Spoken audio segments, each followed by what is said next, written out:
we have more plates if anyone needs to go grab more food and help yourself. We really appreciate your turnout. I'd like to introduce the panelists at this point and say a little bit something about the co-sponsors that put this event together. I'll go in order with the way the panel is assembled. First we have over here is Professor Heyman. Professor Heyman is a leading First Amendment scholar who has written extensively about freedom of speech and other aspects of constitutional law. You can understand why he's here and why we're grateful to have him. In addition to many law review articles, he's the author of Free Speech and Human Dignity and the editor of Hate Speech and the Constitution. Professor Heyman is a member of the Board of Advisors to the Chicago Lawyers chapters of the American Constitutional Society. Professor Heyman is a graduate of Harvard Law School, where he was the Supreme Court editor of the Harvard Law Review. And after graduation, he served as a law clerk to Judge Harry T. Edwards of the U.S. Court of Appeals for the District of Columbia Circuit. And he's been on our faculty since 1989. Next, we have Professor Nahmod. Professor Nahmod is a leading expert on constitutional law, civil rights, and the law of Section 83. He's an author of the casebook, Civil Rights and Civil Liberties Litigation, the law of Section 1983. And has argued civil rights cases before the U.S. Supreme Court. He's a graduate of the University of Chicago and Harvard Law School. In addition, he received a master's in religious study from the UC Div School. Professor Nahmod is a recipient of the Lifetime Achievement Award granted by the Jefferson Fordham Society for his work in Section 1983 civil rights law. And he's the founder of a conference on Section 1983 civil rights litigation, which draws thousands every single year and is in its 28th year, I believe. Finally, we have Mazen Asbahi, who is the principal of Asbahi Law Group Limited and focuses on providing quality and affordable legal services to businesses, physicians, and other healthcare providers and nonprofits.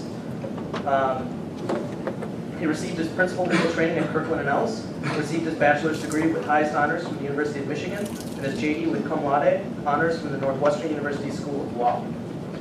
He is a 2007 fellowship of the Leadership of Greater Chicago and currently serves as director of its Fellows Association. Mr. Asbahi also served as a general counsel and board member of the Institute for Social Policy and Understanding. More recently, Mr. Asbahi served on as the national coordinator of Muslim American and Arab American outreach for the Obama presidential campaign. So we're very grateful to have a very distinguished panel speak about this issue. It really couldn't have been a better lineup. Thank you. Welcome. And I'd like to say a brief bit about the co-sponsors that helped put this together. SLSS, which is the Society of Law Students for Secularism, is one of the co-sponsors of the event, and we decided early on that this would be our first event of the year because we felt it's a pressing issue on the national scene. And it involved the issue of the collision of religion into the sphere of secular politics. When we had applied for our budget, we reached out to other organizations, and we determined that MLSA actually had the exact same idea. Surprise, surprise. And so we decided to work with them on putting together this event. And I'm very grateful for their help. Ali is their president, and he's done an amazing job putting this together. You can thank him for the food, which was awesome. And so clearly that's what wins when it comes to events. The Muslim Law Students Association strives to focus on legal issues confronting the Muslim community. They include civil rights, human rights, hate crimes, and Islamic legal topics. They host civil rights lawyers, public officials, and legal scholars to educate the law community on these issues. And they provide a network of support for Muslim law students through a diverse program and activities.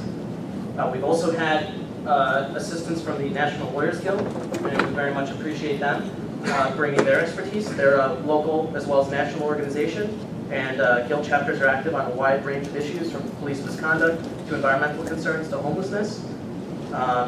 They basically encourage activity in their own local communities as well as nationally, and they focus on human rights, both economic, social, and of course, those interests can be in conflict with the interested properties of elites of society.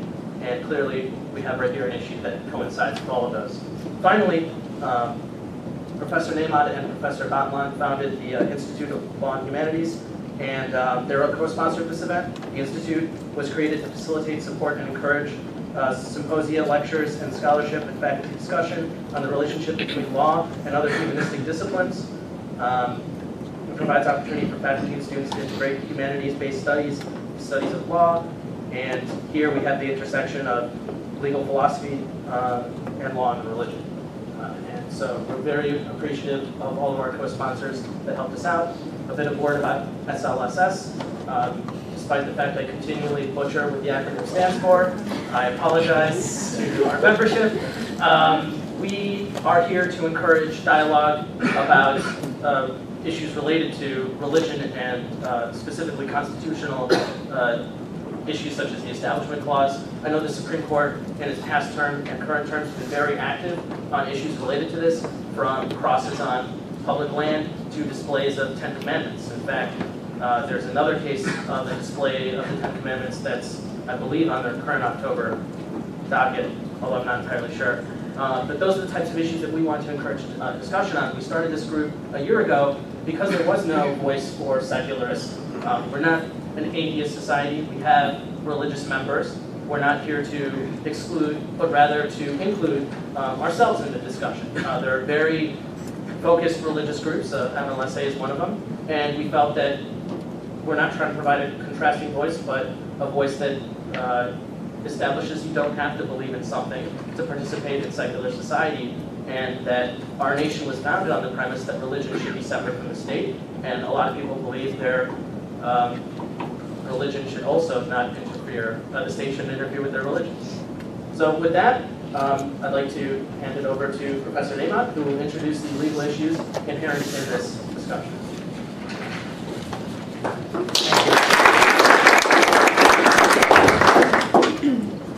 Good afternoon. Pleasure to be here.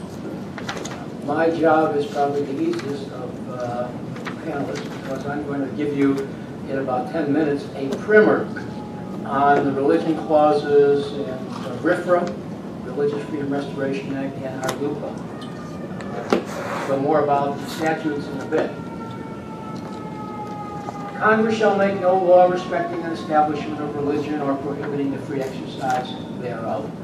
That is the first part of the First Amendment. The second part, as you know, deals with the speech, press, assembly, and petition clauses. But obviously, it is the first part of the First Amendment. You know the framers were very concerned about religion in connection with the Constitution and self-government.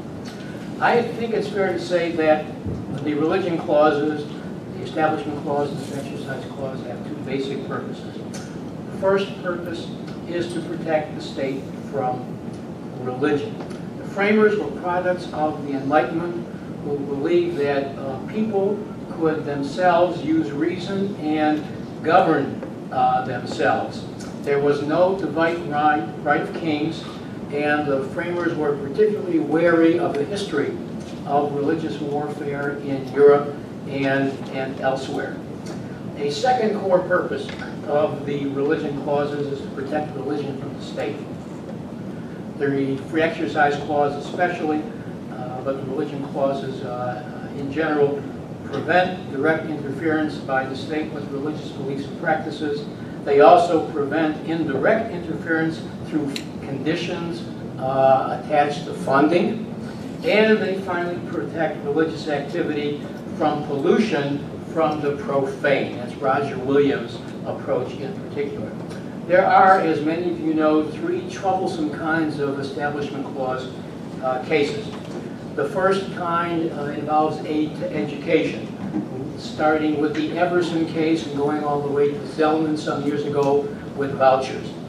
The second troublesome area is school prayer, starting with Engel and going to Lee versus Weissman some years ago. And the third troublesome area involves religious displays. These kinds of issues never go away. They arise at the Christmas season in particular every year. But starting with Lynch versus Donnelly and going to Van Orden, the Ten Commandments case, and even including the Summum case, Pleasant Grove case, and the Salazar case over the last couple of years. There's always a tension in Establishment Clause cases between strict separation. You all have heard of the wall of separation, Jefferson's metaphor, in his letter to the Danbury Baptist Association. There's always tension in Establishment Clause cases between strict separation and accommodation. But our concern today, I think, is much more with the Free Exercise Clause and not the Establishment Clause. Until the famous or infamous Smith decision in 1990, that's the case involving peyote, the assumption was that where a neutral governmental regulation of conduct burdened religious practices, strict scrutiny applied. That was the conventional understanding until the Smith case. And many of you know that strict scrutiny entails an inquiry into the existence of a compelling governmental interest and a determination that there are no less restrictive means available to accomplish the compelling governmental interest. The Smith case changed all that dramatically. It subjected such neutral governmental regulations of conduct to rational basis review, unless there is discrimination on the basis of religious beliefs or practices, as in the Lukumi Babalu case some years after Smith. Well, as a result of the Smith decision, Congress reacted dramatically. It enacted a statute called the Religious Freedom Restoration Act, which reimposed or attempted to reimpose strict scrutiny in Free Exercise Clause kinds of cases. But those of you who have been exposed indecently or otherwise to the City of Bernie case in your common law course know that that was struck down as unconstitutional by the Supreme Court in 1997, at least as applied to state and local governments. This was beyond the power of Congress under Section 5 of the 14th Amendment. Well, Congress wasn't finished. It thereafter enacted our LUPA, Religious Land Use and Institutionalized Persons Act, in 2000, and it did so not under Section 5 of the 14th Amendment this time, but under the spending power and under the commerce power. And here is what it did. Our LUPA declares that strict scrutiny is applicable where religious beliefs or practices are substantially burdened in prisons or as a result of land use decisions. Which brings us to the subject of today's program. It is abundantly clear that the Free Exercise Clause prohibits discrimination based upon religion. So clearly, any religious bias that affects the land use approval of the proposed Islamic Center would flunk Free Exercise Clause review.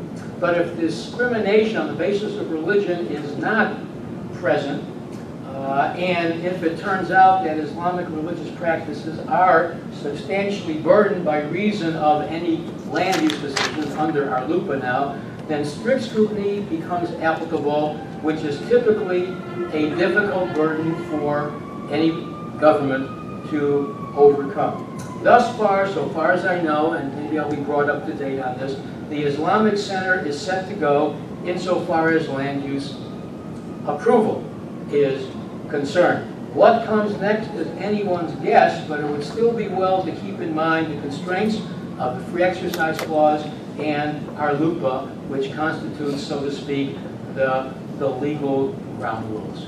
And there's your primer. Thank you.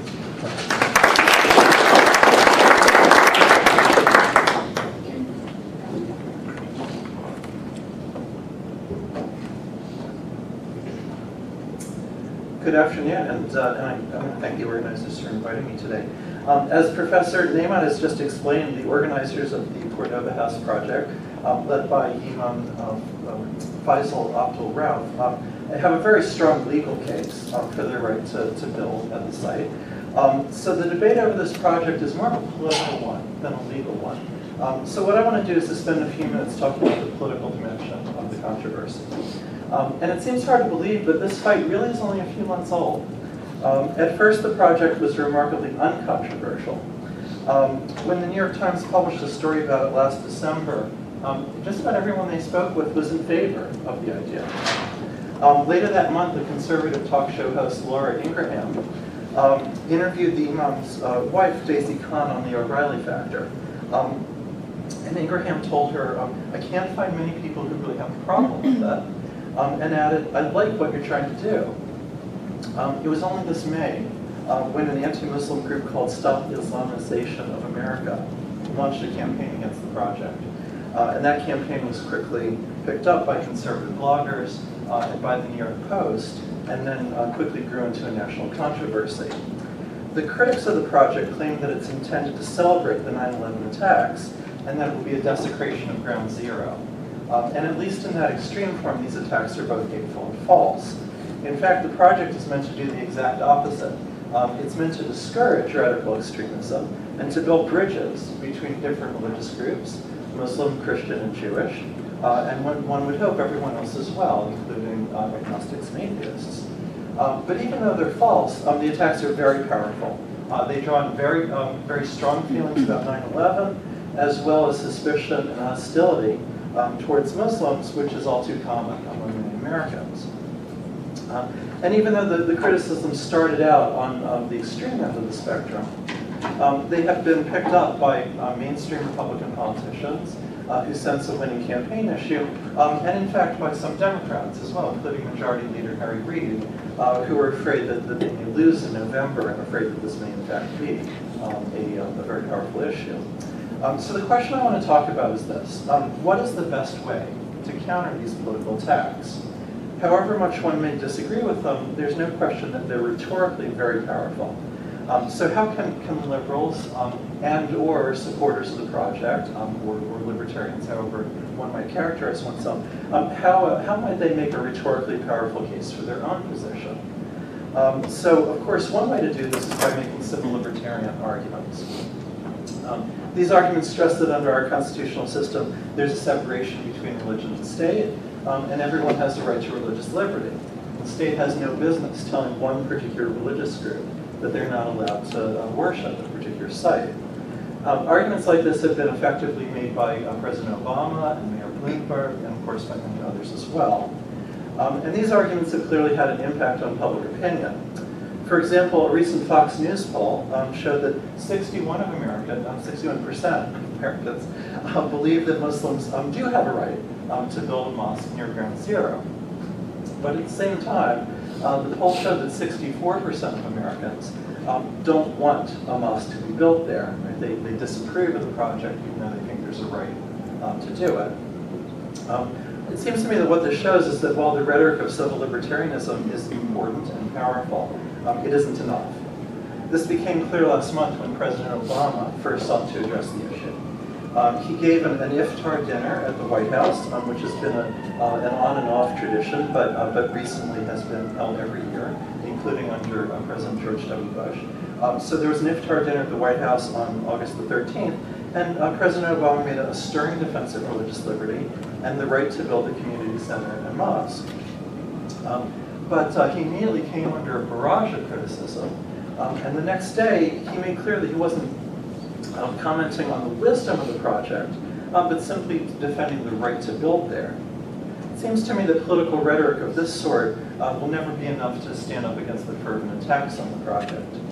After all, many of the opponents acknowledge that there is a legal right to build on the site, but they condemn it as a gross act of insensitivity or even a deliberate insult to the country and to those who died on 9/11.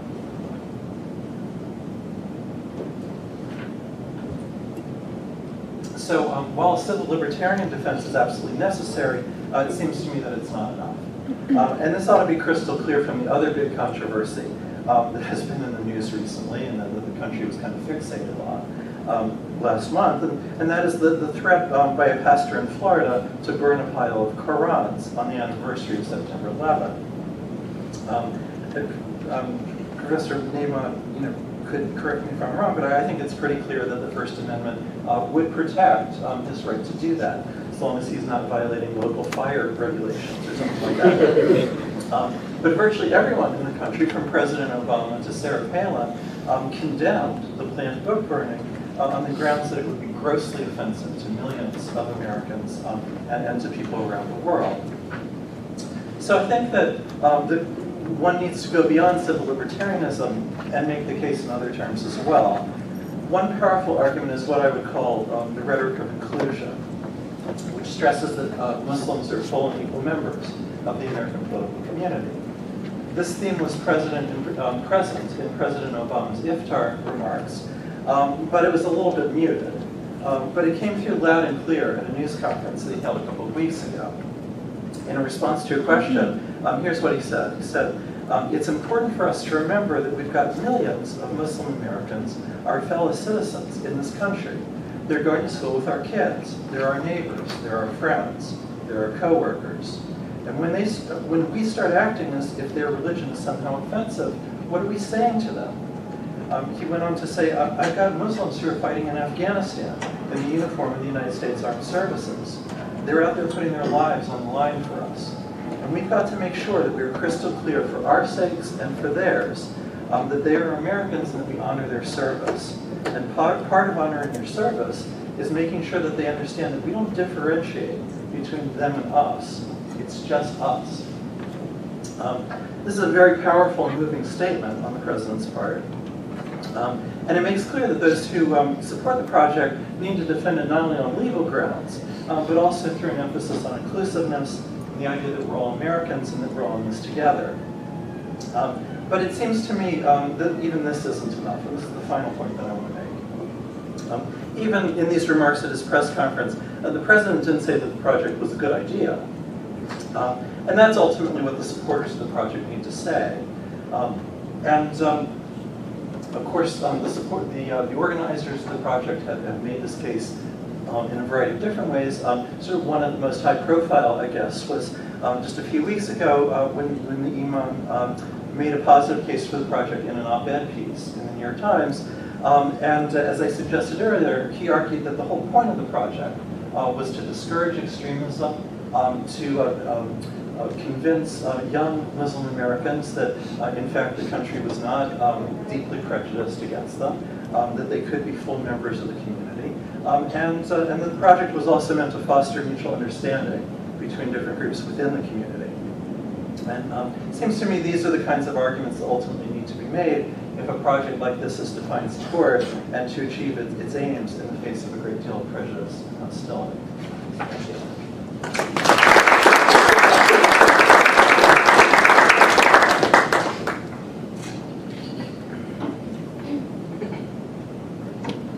So forgive me for not having prepared remarks. I would just speak freely about some of the points that were raised and some of the things that came to my attention or are my major concerns after this whole Park 51, Ground Zero Mosque debacle. I had the privilege of going on to Worldview on NPR the other day to answer questions and present with a gentleman named Heyman Patel, who is the founder of something called the Interfaith Youth Corps, who has had the opportunity to speak in various venues and who sits on the Obama's Advisory Council for Interfaith and Faith Neighborhood Partnership office, which is an office at the White House. And the questions we received during that were fascinating. I had one gentleman ask, what would Muhammad do? In other words, would Muhammad go in favor of building the mosque or not, given the level of opposition? And I was taken by that question. I said, wow, I wish more Muslims talked that way. It would be much better. We discussed various elements of the opposition to the Park 51 Ground Zero Mosque. And you covered a lot of the trade that I thought was important, especially President Obama's "It's just us" comment. That was momentous. And as someone who worked for the Obama campaign for some time, I don't know if you all know the incident, but I ended up coming under attack similar to Imam Faisal from the far right wing, which caused my resignation from the campaign. because there was an article in the Wall Street Journal that came out linking me to various, quote, controversial organizations and individuals. It was a sad day. I was furious and upset, but at the end of the day, resigning from the campaign, protecting the campaign and the message of the campaign was of fundamental importance. But that is the reason why Worldview had me come on, because they had remembered this incident from 2008, and they saw parallels in what happened. And it's the parallels that I want to explore a little bit here today, which is the manufactured aspect of this controversy. As a professor mentioned, 6 months prior, a full article was written up on the Part 51 project in the New York Times, and there was no criticism. You even had Laura Ingraham on Fox giving her blessing to Daisy Khan. And then all of a sudden, this whiplash effect that then spiraled out of control. It was intended. It was purposeful. It wasn't, I don't think, totally coordinated, but it was planned. There was an opportunity there by a minority segment of our population that sees political benefit in going after a misunderstood minority in our American society, and that would be the Muslim American community. When everyone says, oh, but 70% of Americans and of New Yorkers don't want the Part 51 mosque there, they say that as if it validates that perspective. And I can understand. As an American and as a Muslim, I can understand. I can't imagine the pain and the suffering of family members who lost their loved ones on 9/11. It was a traumatic experience in the psyche of the American population generally. And it brought all of us together. And if I had 5 cents for every time someone said, well, why don't the modern Muslims speak out, I would be hugely wealthy. We were screaming at the top of our lungs, but no one was listening because it doesn't make for good media. However, underlying that 70% is an assumption that Islam bears some responsibility for the attacks on 9/11. And as a practicing Muslim who's American, I just can't accept that. And I thought that the developer on 60 Minutes, Sharif El-Gamal, said it wonderfully. He was asked, did you think buying a building, the Burlington Coat Factory building, 2 blocks away from from Ground Zero would cause so much controversy? He said, it never crossed my mind. And quizzically, I don't know who was interviewing him, she said, really? I mean, isn't it so obvious that it would cause controversy? And he said, never crossed my mind. It never crossed my mind because I don't hold myself or my faith responsible for 9/11. And that is a narrative that is taking hold among some of the intelligentsia, if you will, the talking heads, the media, certain people in government and law enforcement and the CIA perhaps, but I don't think too much of the CIA. This is a narrative that is promoted by individuals. I mean, you can count them on your hands. They are people like Danielle Pipes and Frank Gaffney and Stephen Emerson. Pamela Geller is also part of that mix. Michelle Malkin. And, you know, they're given a platform on Fox. The problem we have is a problem that President Obama always refers to, which is the echo chamber effect of the way in which those people who watch and get their news and views from Fox News live in almost an alternative reality than those who get their news from other sources. And it's very scary. I don't know exact percentages of the population that ascribe to those, to Fox News readership or viewership, and I don't ascribe to them evil intent either. I think underlying all of this is basic ignorance.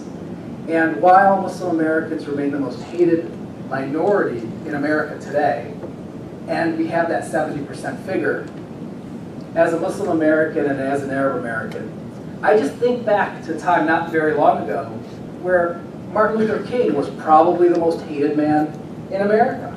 Now we celebrate his birthday, where there were laws on the books that wouldn't allow somebody to marry somebody of a different race in a majority, I think, of states. And those laws have been erased. So I also think back to 9/11 and President Bush and what he said and what he did. And when I saw 9/11, I really truly thought that every mosque in America would be burned to the ground. Instead, the opposite happened. In mosques around the country, Christian and Jewish groups came out in numbers to protect their mosques in their neighborhoods. And I thought that was amazing. So, you know, I'm very optimistic about what the future holds.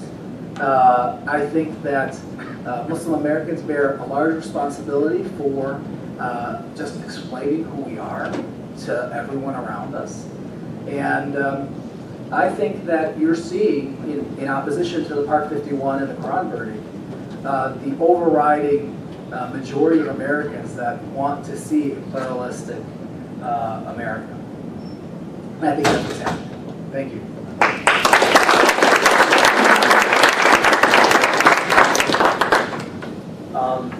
Do you have, all right, I think Professor Nahmod would like to follow up, and then we can... I just have a comment with a question. Many of us, all too many of us, don't know enough about our own religious backgrounds. And if that's the case, as we lawyers like to say, a fortiori, we don't know very much about other religious systems. And I have not heard much at all in all the political discourse about the vast differences among different schools of Islam. There are many Christian religious systems. There are many Jewish religious systems. There are many Muslim religious systems. Sunni, Shia, Sufis, many others. And it seems to me much more of that needs to come out to educate the American people.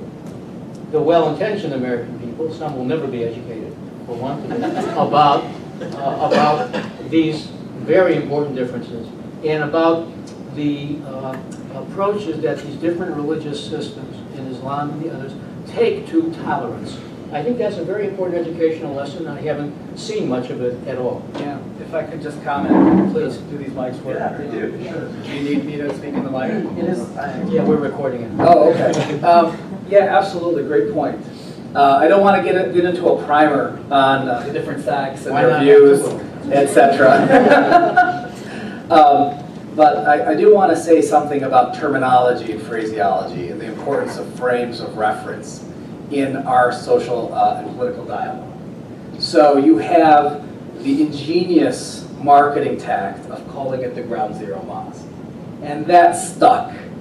Even in opponents of the, or supporters of the project, will sometimes refer to it as such, because it was ingenious. The same thing for calling the estate tax death taxes. You know, if you control the terminology, then you've pretty much won the debate. And we have that when discussing Islam and Muslims a lot. So you hear terms thrown around like jihadist, Islamo-fascist, Islamic radical, Muslim terrorist, the war on terror, the war on extremism, Wahhabi, Salafi, moderate, liberal, secular. What do all that mean? What does all that mean in connection with everything? In connection with our own domestic policies, in terms of counter-radicalization, in terms of our foreign policy. I want to draw and this is starting to bubble up in the media, so I'm comfortable talking about it a little bit, and that is the interconnections with the vehement Islamophobic types and far-right pro-settler Jewish groups. And I have immense respect and love for my Jewish brothers and sisters. I know that the Jewish community isn't monolith, just like the American Muslim community isn't monolith, just like American society isn't monolith.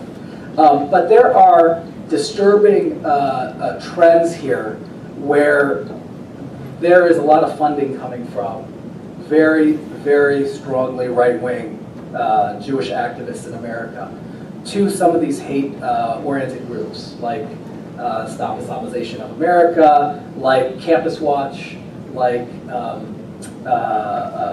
Robert Spencer, Pamela Geller, and their activities, and so forth. And I think I think the underlying reason is actually something that I'd like to have an open discussion about.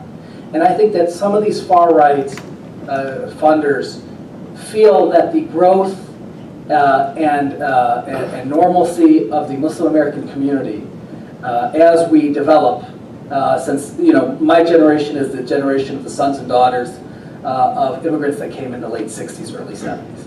And now we're sort of coming into our own. I'm almost 40. I can't believe I just said that. And I think there's a fear there that somehow the growth of our community, not just in numbers, but in political activism, in civic engagement generally, will somehow take away from America's relationship with Israel. Now, if you subscribe to a certain perspective on the Arab-Israeli conflict, then there's nothing to worry about. The vast majority of Muslim Americans want a two-state solution and want a peaceful resolution of this conflict. But to pigeonhole the whole American Muslim community over one political historic issue is to deny and take away from the breadth of similarities and common cause that exist among all faith groups. All of us want a family-oriented societies. All of us who are faith-oriented want to protect our religious freedoms in the United States. All of us abhor anti-Semitism. All of us want all of these things that promote a pluralistic America. And so it's a fight between two narratives. And if you pay careful attention to the terminology, you can see in which case who's saying what and who's saying what, and who might be winning the mainstream discourse. I'd still like to hear your comment about the educational aspect of all this in terms of different sects and the like within Islam. Well, And how that plays out with respect to this controversy. Sure. There is, again, in that far-right narrative, there is an argument that Al-Qaeda represents the truest tradition of Islam. That they're in fact purists, and therefore Islam inherently is a violent faith that promotes death and killing. And they point to texts, either within the Quran or among Islamic scholars, that have in their gist either some violent kind of, or this notion that Muslims must take over the world. Okay, and you can draw an intellectual line from where that comes from, and it comes through these what people are calling Islamist groups. But even the term Islamist is debatable, what that means. But there were political ideologies that came out of the 1950s and 40s that were very similar to the socialist movements of the time in Europe, that had utopian visions of what an Islamic state might look like. And that perspective, the perspective of the principal organization behind this view is the Muslim Brotherhood out of Egypt. And that perspective held a lot of sway all over the Arab world. Arabs were looking for an alternative to Arab nationalism because Nasser had failed in his effort to build a strong Egypt. And it took hold. And but many of the activists who came to the United States had some of that ideology in them. That's where some of the small elements of truth in some of these arguments comes from. But the reality is that most Muslim Americans don't buy into a utopian notion that somehow Islam, has the answers for every single constitutional issue, and you can create this great state, etc. And then the term Sharia is just more recently it's just insane when you read some of Gaffney's work on what he claims is Sharia, etc. So just to go some basic terms. People sometimes say that the Wahhabis are the origin of the terrorists, and there's some element to that, but we have to be very careful. The Wahhabi perspective on Islam, which isn't a school of thought, it's not a separate system, it's more of a theological approach to issues. is really just dominant in Saudi and some Gulf states, which, remember, the Arab world only accounts for 17% of the Muslim world. That's hugely important. The Muslim world is so much more vast and diverse intellectually, etc. than, Al-Qaeda represents. Al-Qaeda is not a school of thought. Al-Qaeda is literally like a cult, violent, political sect, or not sect, but terrorist organization, similar to some of the terrorist organizations we've seen out of South America and Spain, etc. Anyway, then you have Sufism. Sufism is considered Islamic mysticism. Sufis can be Shia, can be Sunni. Some people say Sufis can be other religions, but for the most part, it's an Orthodox tradition. There is a strong trend amongst American Muslims now towards a more Sufi understanding. I would say that a more Sufi understanding of Islam is actually the more predominant understanding of Islam generally, and I can get into details on what that means.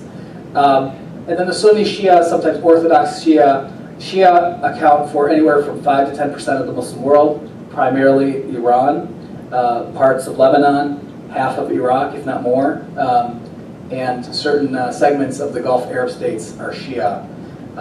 But the rest of the Muslim world is Sunni. That spans from North Africa into China. There's 50 million Muslims that are Chinese, that have been Chinese for 1,000 years. I mean, Chinese who've been Muslim for 1,000 years, let me say that. And then all of Central Asia that we often neglect, except for the great movie on the gentleman from Kazakhstan, which helped bring it back into the media.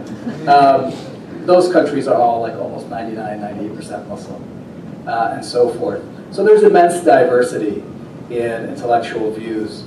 Within the Sunni tradition, you have legal schools of thought, which are sometimes referred to as Hanafi, Maliki, Shafi, Hanbali. And those different legal schools of thought also predominate in various geographic areas. Wow. Go ahead. I just had a question more about maybe going about how we should go about educating people so that we can stop with the stereotypes and whatever. Like, I mean, you've had this problem throughout our history where we take a group and decide to hate them for a while before we integrate them. Irish and Chinese and Jews and whatever. But I was a history major in college, but I don't remember any specific time where such like a hurtful event caused the problem, specifically like 9/11. Yeah, but I think it's hold on. I don't remember any time where, I guess you can say Pearl Harbor as well, but I don't remember any time where such a hurtful event caused the hatred itself. And so I don't know that there's any analog to how we go about fixing it. And I was wondering if you guys had any ideas as to how we go about educating people and fighting the intentional division that's been created. I mean, I'll just say something, sort of very simple, I guess, which is that when Mr. Asbahi was talking about how 70% or something like that of Americans were opposed to the Ground Zero Mosque, it clearly does flow from what he was describing as the narrative that had kind of taken hold and had become sort of predominant and accepted within the country. But I think that one of the best antidotes would be to just try to explain to people exactly what it is that we're talking about. We're talking about sort of a large building that has a community center that has worship spaces not only for Muslims but also for Jews and Christians. In a way in which it's sort of envisioned, which in many ways is very much like a YMCA or like a JCC. One of the sort of biggest issues that they were wrestling with was what to do with all the strollers for the kids that would be brought over for the nursery school. There's supposed to be a memorial within the building to the victims of 9/11. And And so I think that this is really a classic situation where if people understood, sort of much more, accurately exactly what it was that was being proposed here, and also the fact that it's a couple blocks away from ground zero and sort of not right there, that you might very well end up with 70% of people, being perfectly fine with it. I guess I don't have any thoughts about the broader question that you asked, but on this specific controversy, just sort of kind of the most basic factual information, I think would go a long way towards helping to sort of calm down the vitriol in the situation.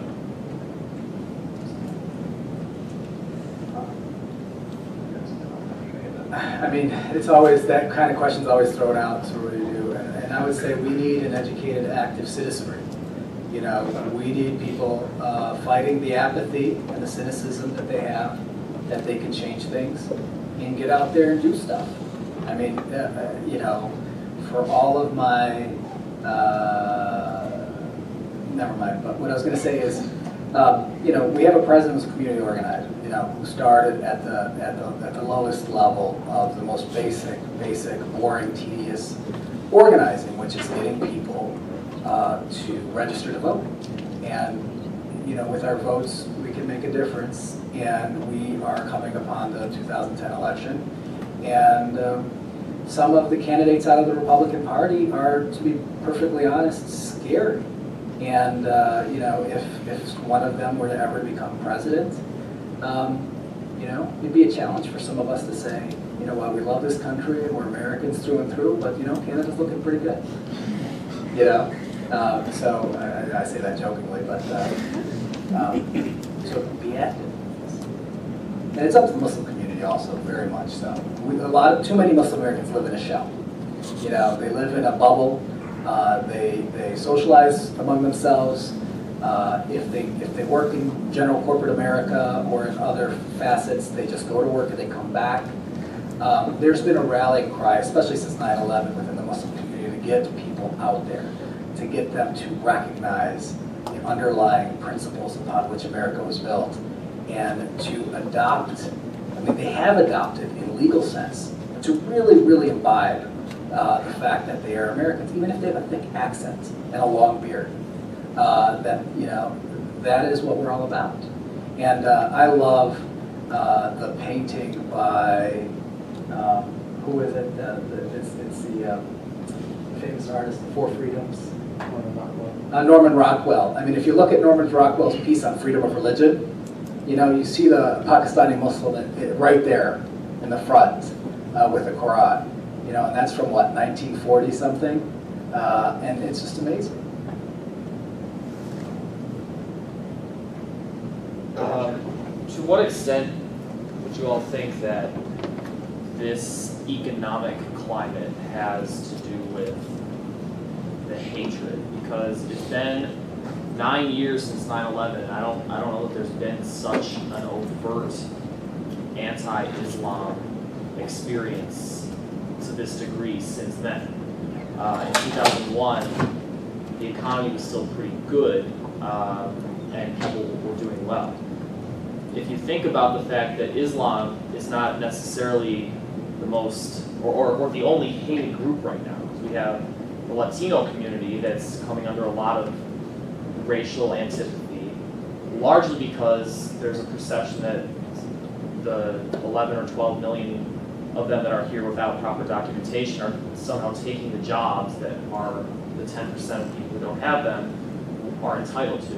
So given the tough economic climate, does that play a role? And I would bring up the fact that the president himself has said as much, saying that there might be some correlation between people being dissatisfied with other things and scapegoating groups that they don't understand. Actually, there is historical correlation there. I mean, because most of the groups we've scapegoated in the past were scapegoated for economic reasons, such as Chinese and the Irish and Jews. Just about everybody, really. So I think that that's reasonable. But I don't think it's solely the reason. It would be, I don't know how you'd measure it.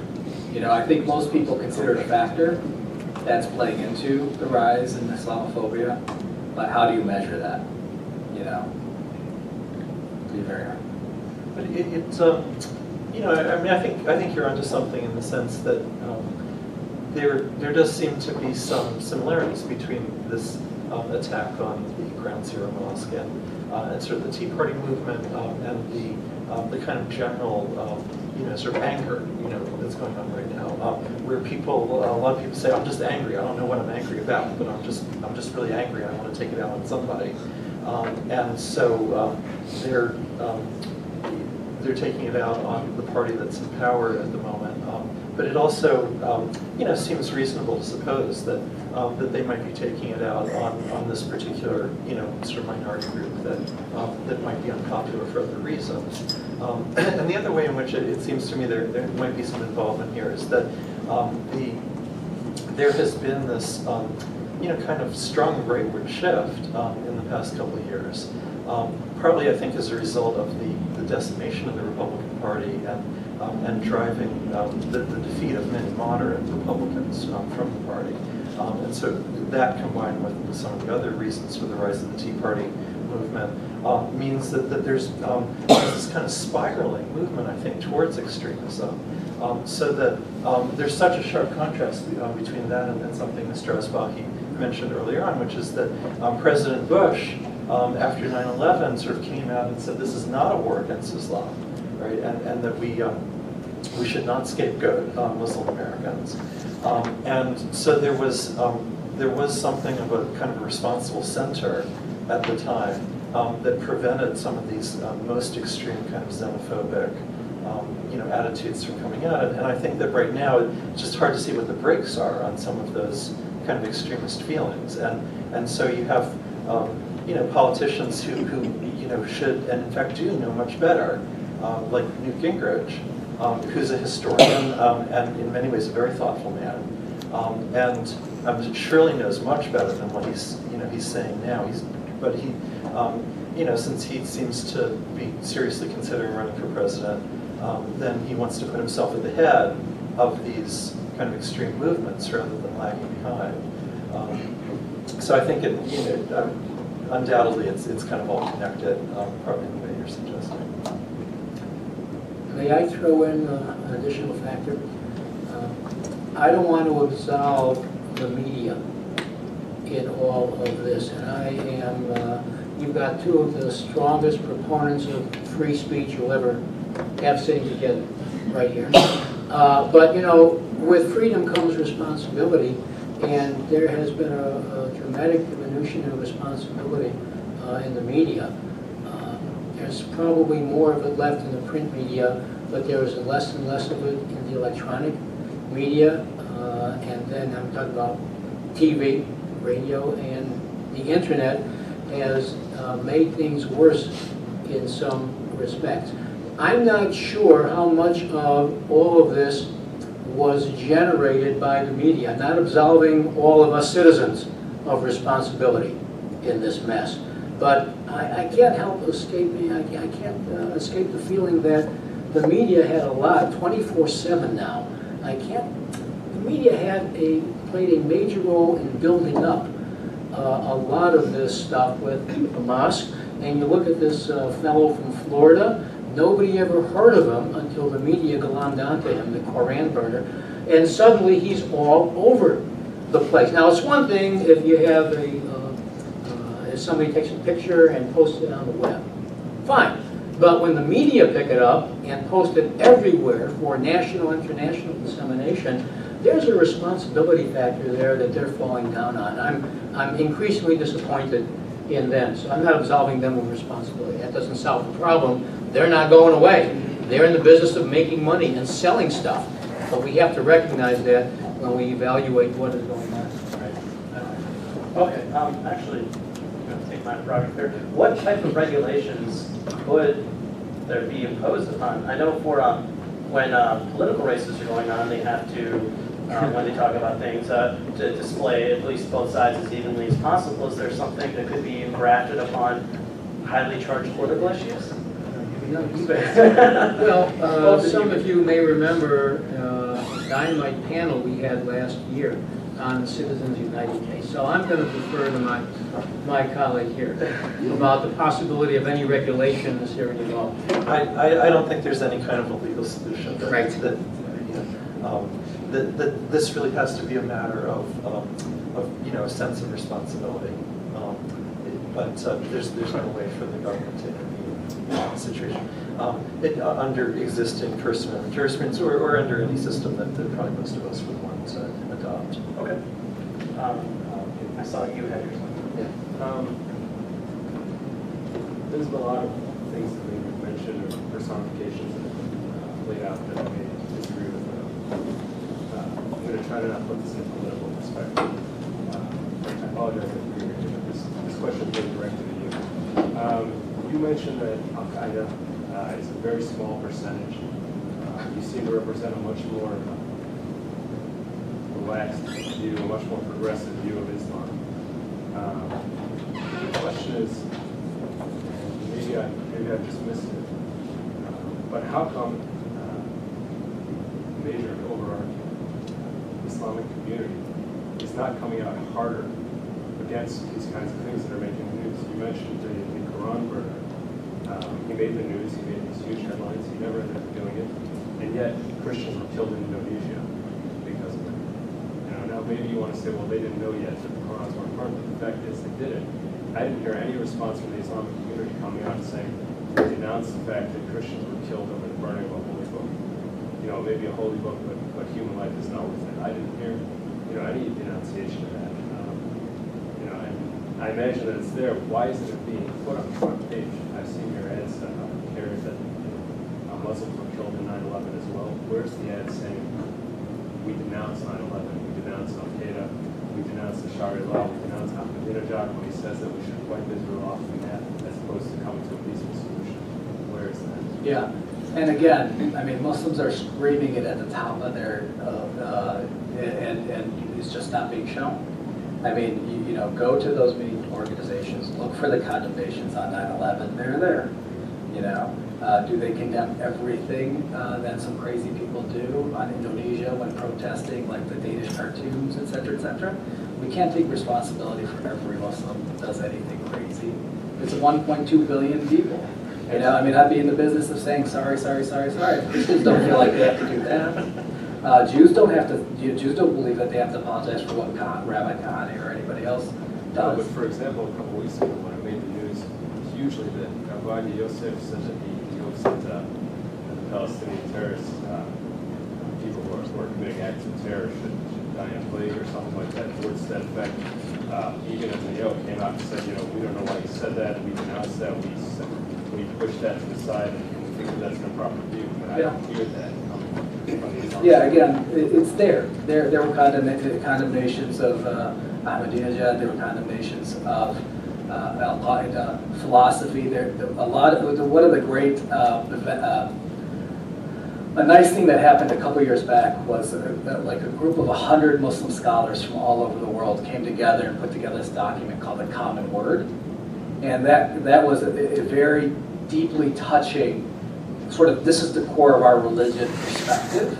And they represented Muslims from all over various intellectual trends. And it was primarily aimed at the Christian community. And it was very well received, and it started a very healthy discussion. In America, the Muslim Public Affairs Council put together a video clip with 11 or 12 of America's most prominent imams, including those that are, quote, Salafi or Wahhabi, and those that are more Sufi, and those that are in the middle, those that are immigrant, those that are American converts, those that are African American, just a whole group. And all of them explaining why the more authentic understanding of Islam would be, is totally antithetical to these views that then generates the terrorism. Unfortunately, we're out of time. Thank you for coming. I hope you guys enjoyed and learned a lot. I know I did. I want to thank our panelists. It was really an amazing time. And their expertise helped us all out. So thank you.